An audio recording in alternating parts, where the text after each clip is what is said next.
comienza en el año 2010, ¿sí? Hace ya muchos años, 15 años, un poco más de 15 años, cuando recibo esta convocatoria, ¿sí? Puede ser muy sincera, en ese momento no fui consciente de lo que la economía social podía aportar a la población con la que yo trabajo, ¿sí? Con la que nosotros trabajamos, ¿sí?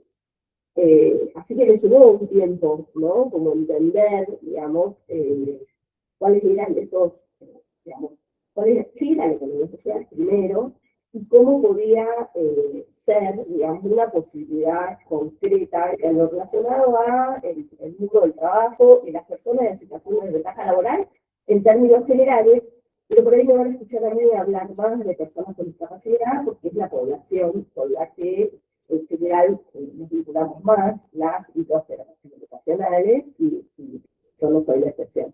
Así que lo van a escuchar hablar más de esa población, ¿sí? Bueno, lo que sí, al principio fue un aprendizaje acelerado, porque en un año yo ya era directora del proyecto de extensión, que la tengo que reconocer, siempre les digo a mis alumnos y alumnas que yo no sabía ni de qué se trataba realmente, pero la realidad es que en el año 2011 yo era directora del proyecto de extensión que todavía existe, que se llama Cooperación Social y Salud, de la universidad, siempre en el marco de, ahora sí, un programa de extensión de la universidad que sigue dirigiendo Rosa Pastore. Al año era la directora del proyecto de extensión, o sea, fue como una cuestión así como como un aprendizaje muy acelerado, digamos, y ya era parte de proyectos de investigación vinculados siempre a la economía social y las personas con discapacidad o las personas con padecimientos mentales, ¿sí? Porque en ese punto sí debo reconocer que la economía social, en el gran colectivo de las personas con discapacidad, es por las personas con padecimiento mental, yo creo que las que se han visto y se ven más beneficiadas de la interacción y la pertenencia a espacios vinculados con la economía social, ¿sí? Por suerte, en un tiempo esta parte, no son solo las personas con padecimiento mental dentro del colectivo, sino que también las personas con discapacidad intelectual, digamos, que hay muchos, hay cooperativas, hay espacios vinculados a la economía social de personas también con, decirlo en criollo, digamos, con dificultades más del tipo cognitiva, ¿sí? A eso le llamamos las personas con discapacidad intelectual, ¿bien? Así que, nada, esto fue avanzando, digamos, y yo lo que creo es que para mí, bueno, primero quiero mencionar algo muy importante, a mí me cambió mi mirada y mi posicionamiento en mi vida profesional, ejerciendo la docencia, haberme encontrado, digamos, con la economía social, ¿sí? Yo digo que a mí me cambió rotundamente, y voy a explicar por qué me cambió rotundamente. Yo cuando empiezo a vincularme con la economía social, yo ya tenía, año 2010, yo ya tenía 16 años de ejercer mi profesión, de dedicarme a la profesión laboral de personas con discapacidad, y lo que venía observando de manera clarísima es que el mercado laboral, sí, es de lo más no amigable con estas poblaciones, ¿sí? Y los procesos de inclusión laboral realmente eh, eran y son muy complejos en el mercado convencional de trabajo. Entonces, yo traía conmigo, digamos, cierta frustración, ¿sí? La verdad es que el mercado laboral convencional, la economía de mercado, creo que es en sí misma la principal barrera para que las personas en situación de desventaja laboral puedan incluirse justamente laboralmente, porque es una economía que lo que genera es exclusión y desigualdad. Entonces, es un contexto de lo más realmente es muy hostil, realmente es muy hostil para... imaginemos la realidad actual, ¿no? Donde el mercado laboral es hostil con muchísimas personas que no revisten condición de discapacidad o que no están en situación de desventaja laboral. Personas formadas, ¿sí? Personas incluidas, personas con mucha trayectoria, con 20, 25 años en el mercado laboral. Y aún así el mercado laboral se excluye. Entonces tratemos de imaginarnos lo que significa para una persona que tiene una discapacidad, tiene un padecimiento mental, intentar incluirse en ese.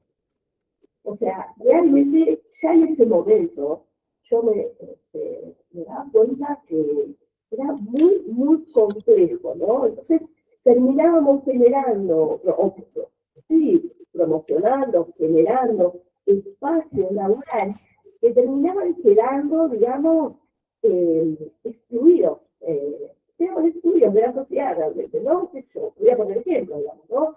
Dentro de formación laboral, centro de día, también, talleres protegidos, que lo que producían, digamos, se comercializaba adentro de la misma institución. Yo me acuerdo que en una época mi objetivo era salir a la avenida. La avenida. Yo proponía que aunque sea saliéramos a la avenida. Pero a mí la economía social después me enseñó que aparte de salir a la vereda podemos sumarnos una feria. ¿Sí? Y hasta ese momento, las personas que yo acompañaba, que atendía, que acompañaba, a lo sumo llegaban a la vereda de la institución de la informática, ¿no? Pensemos también que ahora existe la posibilidad de comercializar vía redes, ¿sí? Vía tiendas virtuales, digamos. Bueno, eso está buenísimo porque te permite comercializar un producto que algún emprendimiento o un grupo de emprendimientos producen. Ahora, eso incluye a las personas en el mercado laboral. Las personas siguen quedando en el mismo lugar, recluidas, produciendo, ¿sí? Y las redes sirven para comercializar en todo caso, pero las personas no están incluidas en el mercado laboral, ¿sí? Entonces, ¿no? Como está buenísimo, y agradecemos un montón en ese punto esos avances de los espacios de comercialización, pero digamos, la exclusión se sigue repitiendo, ¿sí? Porque nadie conoce a quien produce esos productos. Bueno, de hecho, ahora hay muchas iniciativas vinculadas a la economía social, cooperativas y emprendimientos que justamente se están animando, me parece buenísimo, se están animando a mostrar la cara, el rostro y la voz que quienes producen. Eso es maravilloso, maravilloso. Que los reels de una cooperativa de inclusión sociolaboral los hagan, que les integran la cooperativa, es genial. Y salir a las redes así es genial. Porque como sociedad, digamos, todavía nos falta un montón, hay un proceso muy largo para realmente incluir a las personas en situación de desventaja laboral. Muchísimo. Para incluir en general a todo el colectivo, digamos, personas con discapacidad, personas con padecimiento mental, a incluir en la vida en general. Vamos por la calle, alguien camina lento, porque va con una marcha, un bastón, un trípode, un andador, digamos, y no sé, hay que armar atrás como no, bueno, estamos hablando de capital, ¿no? Pero hay que proteger a esa persona como si la llevan puesta, porque no podemos bajar por 5 minutos la marcha para que esta persona pueda ir a su ritmo. Traigo esto porque es un ejemplo muy simbólico. Bueno, nos cuesta ni hablar de lo que nos cuesta bancarnos cuando nos atiende una persona en un comercio que maneja otro tiempo. Necesita un poquito más de tiempo para tomar un pedido, un poquito más de tiempo para traer el pedido a la mesa, por ejemplo, un lugar gastronómico. Y nos cuesta un montón bancarnos ese tiempo, ¿sí? Bueno, ¿por qué? ¿Por qué hablamos tanto de inclusión laboral de personas con discapacidad o personas en situación de desventaja laboral? Sí, porque la necesidad de trabajo de este colectivo es terrible, básicamente es terrible. Y eso que los datos que voy a compartirles tampoco son tan recientes. En la Argentina se mide, digamos, estos datos, ¿no? De cómo es la situación laboral de este colectivo. Bueno, la realidad es que se midieron, la última vez que se midieron más o menos bien fue entre el año 2003 y 2004, hace más de 20 años, con la Encuesta Nacional de Discapacidad. Después del censo del 2000, el 2000 no se hizo el censo del 2000, se hizo en el 2002, si mal no recuerdo. Sí, se hizo en el 2002 el censo poblacional. Porque los censos implican una erogación económica. Momentos de crisis, nosotros tuvimos un 2001, no se pueden hacer, entonces se hizo en el 2002. Se armó una muestra, un muestreo a partir del censo poblacional 2002 y se armó por primera vez en la Argentina y en la región, ¿sí? La Encuesta Nacional de Discapacidad, la ENDI, que se hizo durante todo el país 2003 y 2004. Esa fue la última vez que se midió más o menos bien, digamos, de manera fehaciente la situación laboral de las personas con discapacidad. Porque después, posterior, digamos, a este estudio, el INDEC hizo un estudio específicamente destinado a personas con discapacidad en el año 2018, ¿sí? Y ahí hubo algunos datos, hay algunos datos de ese relevamiento que hizo el INDEC en el año 2018, pero después, en el censo poblacional, en el último censo poblacional nuestro, que también fue 2 años después de lo que correspondía, hacia era 2020, y se hizo en el año 2022, lamentablemente, esos números todavía no están, no se llama sobre trabajo, no tenemos nada. No, para nada, la verdad, debo reconocer un censo muy mal hecho en todo sentido.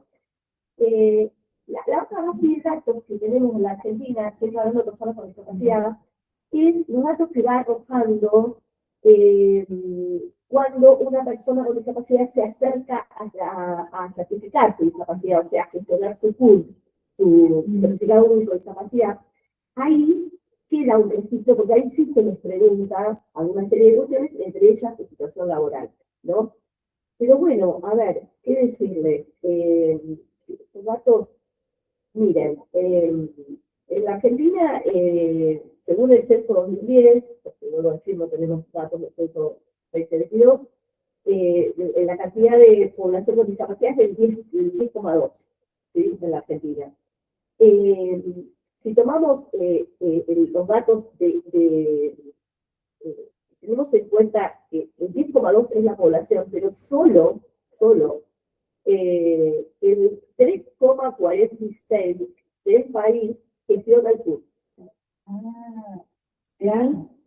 Entonces, si bien ahí tenemos unos datos que se los voy a compartir, no sé si son tan representativos, porque nosotros tenemos un muy bajo nivel de certificación de discapacidad, que es un problema que acarreamos desde que se hizo la modificación del PUB.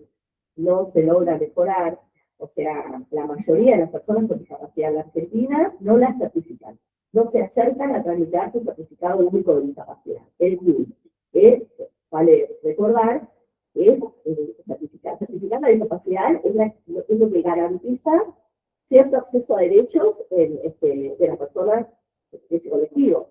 Entonces, muy poquita parte se acerca a certificarlo. Así que este número que les voy a pasar es representativo, pero por otro lado, quienes trabajamos con el colectivo creemos que esto es la realidad. Entonces, en función de lo que han dicho estas personas cuando se han acercado a certificar el FUD, solo el 12,6 declaró que trabajaba. El 87,4 declaró no trabajar. No, porque son números catastróficos. Catastróficos. ¿Sí? O sea, esto solamente para un poco mostrar la necesidad, digamos, del trabajo del colectivo de personas con discapacidad. ¿Sí? Y ahí la relevancia de los espacios vinculados a la economía social y solidaria. Bien. Voy a pasar un poco al segundo eje, digamos, de mi interpretación, que tiene que ver con la profesionalización de las tareas de cuidado. ¿Sí? Y ustedes se preguntarán por qué esta mezcla, digamos, ¿no? Claro, parece como, ¿de dónde salió todo esto? Bueno, eso tiene que ver un poco con mi rol dentro de la universidad, ¿sí? O sea, yo soy docente no solo de la carrera de terapia ocupacional, como conté antes, en área laboral y demás, sino que aparte, desde hace 4 años aproximadamente, soy docente de una tecnicatura universitaria de acompañamiento y cuidado de personas mayores que la Universidad de Quilmes estrenó, digamos, hace 22, casi 4 años, ¿sí? 4 años casi. Tenemos poquitas egresadas aún, y bueno, caso que la mayoría de los estudiantes son mujeres, ya vamos a explicar por qué.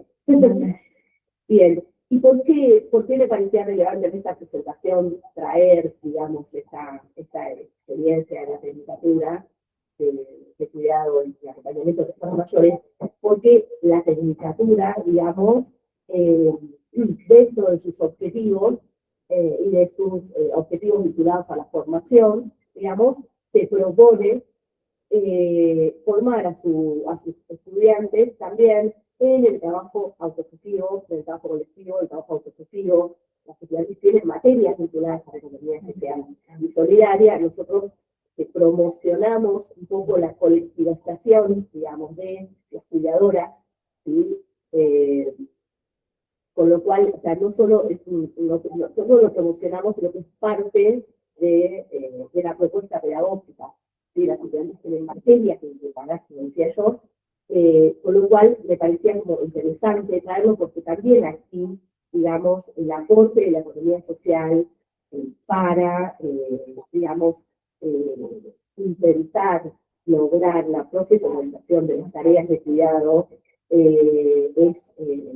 digamos, también tiene un rol importantísimo. Dentro del mundo de los cuidados, existen cooperativas, digamos, de cuidadoras, existen grupos de cuidadoras autogestionados, y yo me acuerdo de una estudiante, 2 estudiantes que tengo, que conforman una cooperativa, y una es la presidenta de la cooperativa. Cuando la tuve alumna, las materias que hoy ya no la tengo ahora, era un tema, porque como era la presidenta de la cooperativa, salía todo el tiempo de la clase a responder WhatsApp de consultas y demás. No podía estar trabajando ni siquiera cuando estaba tomando las clases. ¿Por qué es tan importante la profesionalización de las tareas de cuidado? A ver, un dato. Desde hace algunos años, el INDEC mide algo que poca gente sabe, que son las tareas domésticas y de cuidados no remuneradas. ¿Sí? Este dato lo miden desde hace unos cuantos años. Ahí pudimos saber cuál era el aporte al PDI, digamos, de las tareas domésticas y de cuidado no remuneradas, digamos, los trabajos que mayormente hacemos las mujeres, vinculados a las tareas domésticas, a las tareas de cuidado, digamos, es sorprendente, digamos, ¿no? O sea, el aporte al PBI de las tareas domésticas y de cuidado no remuneradas es mayor que la industria que más aporta.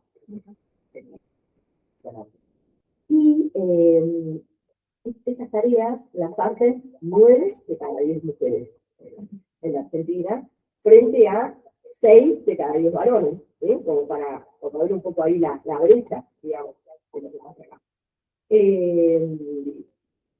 Las mujeres dedican 6 horas, casi 7 diarias, ¿sí? A las tareas domésticas y de cuidado, frente a 3 horas y moneditas que dedican los hombres. Dedicamos el doble a los hombres. ¿Qué pasa? Las cuidadoras, mayormente, no tenemos algún que otro estudiante varón, hay algún que otro cuidador, pero la mayor cantidad de nuestro estudiantado son mujeres, ¿sí? Con lo cual, la posibilidad de, si es un eco, no sé si se puede, sí, no sé cómo, y me dicen del tiempo, porque voy 25 minutos. Muy bien, ok, sí, yo tengo acá mi cronómetro, pero cualquier cosa me dicen, porque me conozco, soy docente, con lo cual, súper bien, me conozco ahí mi punto de vista. Realmente, voy a decir algo, fue muy difícil, entonces, soy sincera, fue muy difícil empezar a ser docente de esta tecnología. No fue fácil, ¿sí? Yo era docente de estudiantes de terapia ocupacional. ¿Sí? Tienen otras características. Perfecto. O sea que,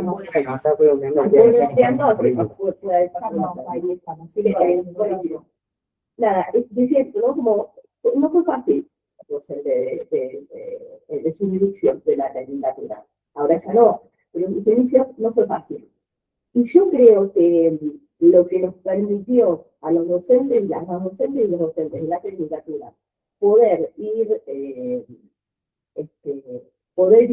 trabajando todas esas dificultades, fue justamente que la mayoría venimos con un recorrido vinculado a la universidad. Y entonces, rescatar lo colectivo, rescatar la construcción colectiva, rescatar, digamos, tener un recorrido ya en lo que significa darle valor a la palabra, a toda la palabra, a la palabra de las alumnas, de los estudiantes, de todos los docentes, también entre nosotros, darle lugar a esa palabra, entender que la carrera la hacíamos entre todos, digamos. Un recorrido que yo no tuve, digamos, en mi experiencia en la terapia ocupacional.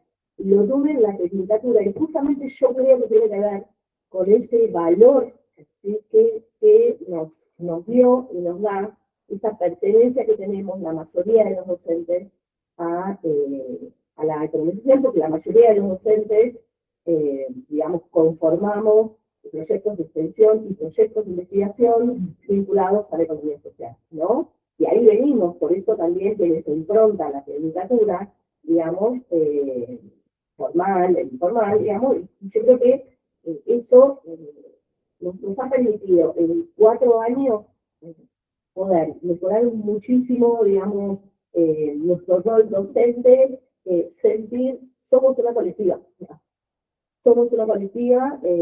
algo que se generó en muy poco tiempo.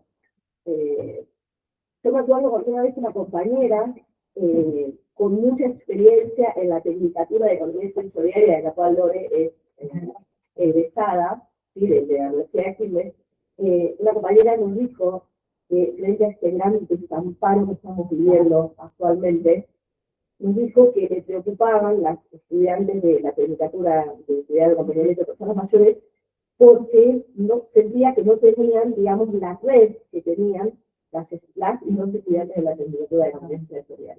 Para nosotros eso fue crucial. Que alguien que tenía esa experiencia como docente de la otra tecnicatura viniera y nos dijera que me preocupa, hizo que empezáramos a ver cómo cómo facilitábamos como docentes ese entramado, digamos, entre los estudiantes que les permitiera sostenerse en la universidad. Nosotros hace 2 años y medio que lo intentamos que nadie se nos caiga en la universidad. Que no se nos caiga un compañero o una compañera, y que no se nos caiga un estudiante. Que no se nos caiga y que no se vaya a la universidad. Intentamos que la sigan habitando, intentamos todos seguirlas habitando día a día, a pesar de que nuestro salario es una changa, básicamente. Es una changa. Ahora se viene la marcha el martes, ¿no? El martes se viene la marcha, todo el mundo ahí. La gran marcha universitaria, que aparte es federal.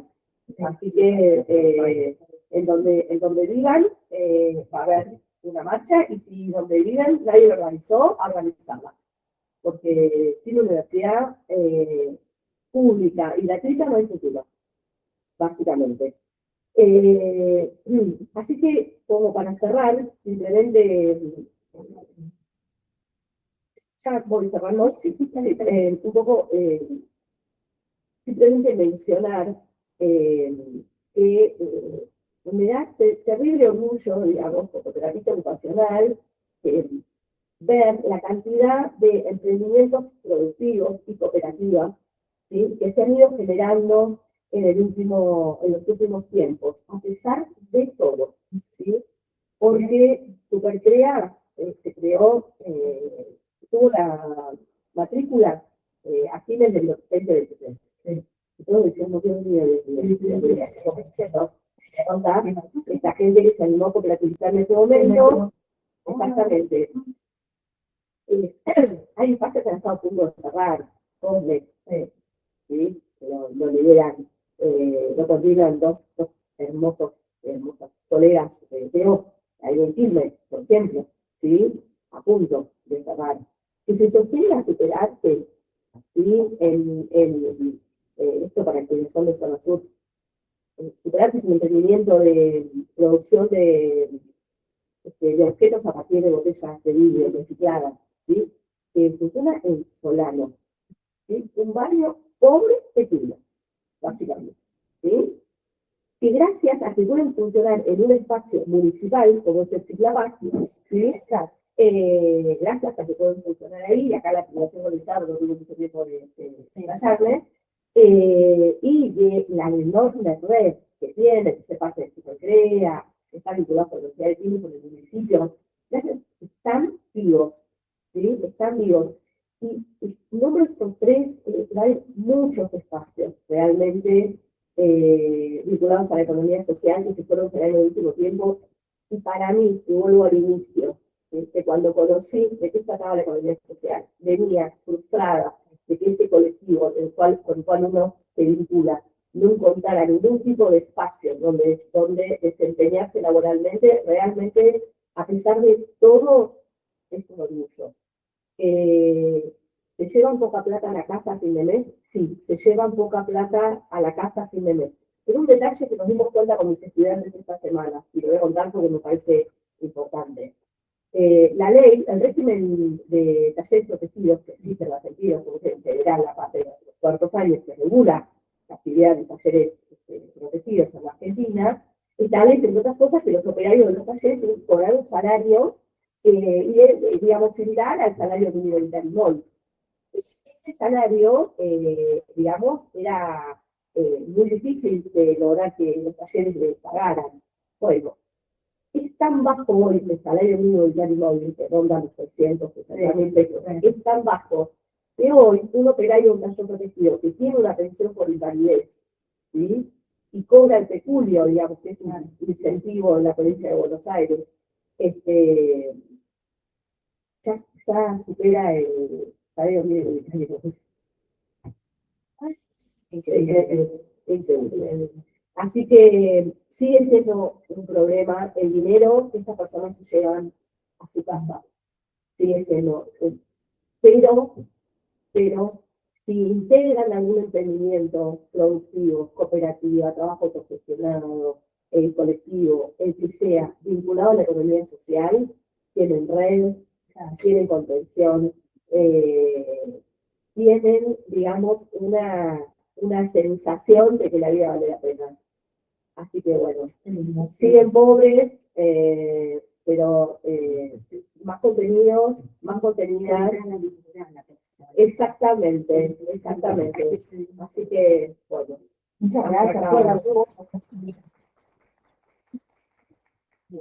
muchas gracias. Fue buenísimo explicar en alguna de las preguntas, si no podéis ampliar la relación con el Estado. Abrimos a preguntas que pueden ser que tomen la palabra.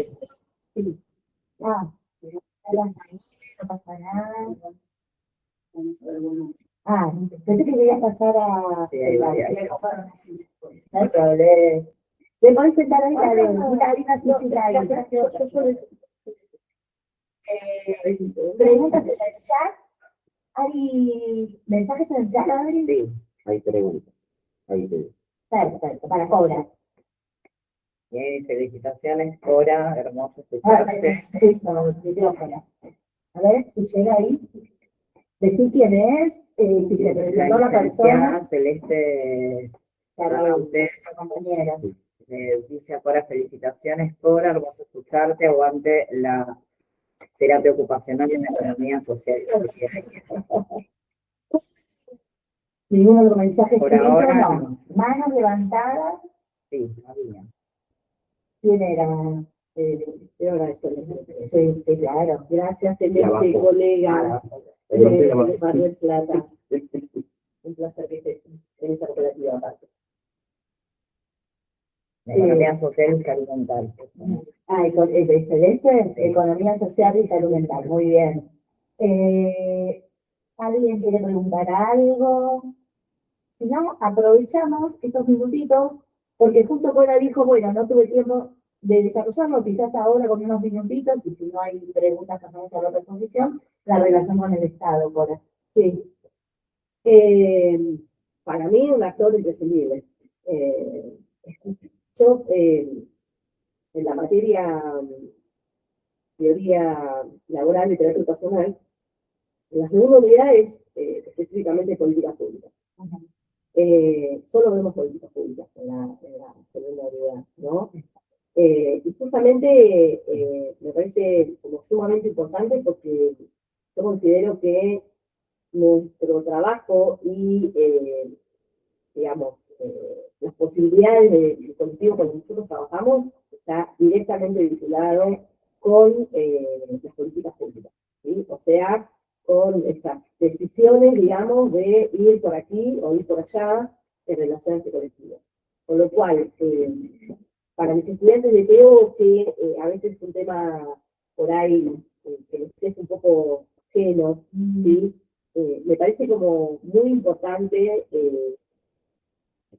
digamos, rescatar esto. Y lo voy a simplificar, digamos, ¿sí? Cuando yo te explicaba un poco cómo se arma ese dinero que un operario en caso positivo se lleva a fin de mes, ¿sí?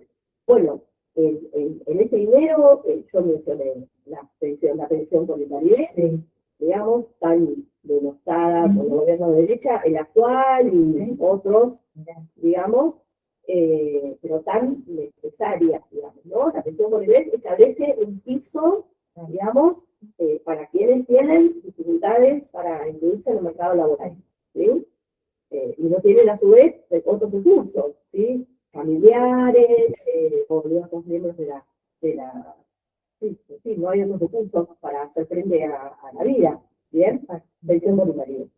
Después hablé del peculio, ¿sí? El peculio, esto es un incentivo económico de la provincia de Buenos Aires de hace muchísimos años, ¿eh? El peculio tiene muchos años. Antes, por ejemplo, le sigo el ejemplo hasta yo porque me parece que vale la pena, el operario o la operaria podía incluirse en un programa. Había más de un programa, pero había uno puntualmente de lo que era el Ministerio de Trabajo, ¿sí? Anterior, estaba destinado específicamente a operarios y operarias de talleres protegidos. Y también era un incentivo económico, ¿sí? Bueno, ese no está más, por ejemplo, ¿sí? Y el famoso promover. El famoso promover. Creemos que no. Digo porque no es tan fácil acceder a esa información hoy por hoy. Claro, muy No bien. es tan fácil acceder a esa información. Porque nosotros, por ejemplo, la experiencia que tuvimos en el gobierno de Macri, por ejemplo, es que cuando él estaba vigente, las personas podían acercarse a inscribirse, pero después sabíamos que no les daban como, esas carpetas nunca se las usaban, ¿sí? Entonces, no entró nadie durante 4 años, no entró nadie nuevo al programa, ¿sí? Ahora creemos que no hay posibilidades, que no está, pero posta que aunque parezca raro lo que estoy diciendo, no lo tenemos del todo claro, ¿bien? Las pensiones por discapacidad también están todas frenadas. Exactamente, pensiones por discapacidad no se le dan a nadie y al contrario, se intentan sistemáticamente, ya es un público conocimiento, de cortar las que están. Entonces, y si vamos a hablar de la profesionalización de las tareas de cuidado, tenemos una deuda con las cuidadoras y las cuidadoras, que fue aquel proyecto de ley de cuidados que quedó en la nada, porque estaba muy avanzado, digamos, ya en el Congreso su tratamiento, pero quedó en la nada. La compañera Lucía Silvi era una de las que... Sí. Con lo cual, vaya si es importante el rol del Estado. Vaya si es importante el rol del Estado.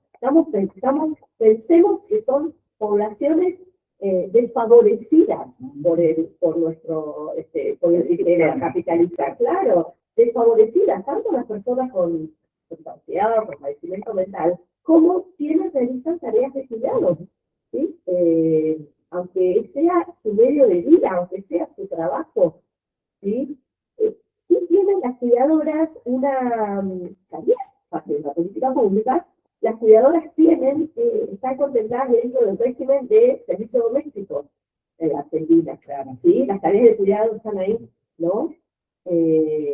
¿Todo bien, Adri? Sí, acá Silvia agrega que hoy existen programas municipales con muy poco presupuesto, claro, y no para todos dependen del emprendimiento. Claro, porque lo que pasó fue que en un momento los programas de fomento de empleo eran mayormente nacionales, ¿sí? Y se bajaban a los municipios a través de